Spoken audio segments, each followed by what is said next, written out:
Welcome to my channel. నమస్కారం భక్తులారా. లక్ష్మీదేవి అనుగ్రహం లేని జీవితం అపూర్ణమని శాస్త్రాలు చెబుతాయి. శుభ్రత, శ్రద్ధ, భక్తి ఉన్నచోటే అమ్మవారు నివసిస్తారని పెద్దల విశ్వాసం. ఇంటి గడప దగ్గర్నుంచి తులసి మొక్క వరకు, దీపం వెలిగే స్థలం నుంచి ప్రశాంతత నిండిన మనసు వరకు ఏ చోట్ల లక్ష్మీదేవి నివసిస్తుందో, ఆమె కటాక్షం పొందాలంటే మనం ఏం చెయ్యాలో ఈరోజు వీడియోలో తెలుసుకుందాం.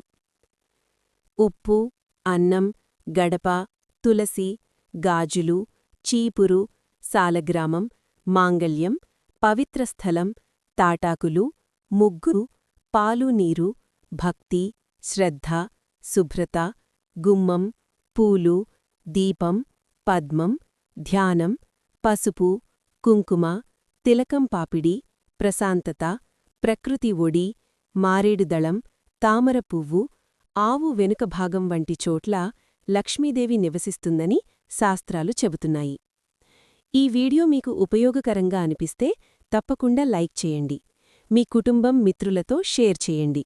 ఇలాంటి ఆధ్యాత్మిక విషయాల కోసం మా ఛానల్ను సబ్స్క్రైబ్ చేసి బెల్ ఐకాన్ను ప్రెస్ చేయడం మర్చిపోవద్దు. లక్ష్మీదేవి కటాక్షం మీ ఇంటిలో ఎల్లప్పుడూ నిలవాలని కోరుకుంటూ మళ్ళీ మరో మంచి వీడియోతో కలుద్దాం. ధన్యవాదాలు. For latest updates subscribe my channel. మీకోసం మరిన్ని వీడియోస్ చేస్తాను. Press the bell icon for notification. Thank you for watching.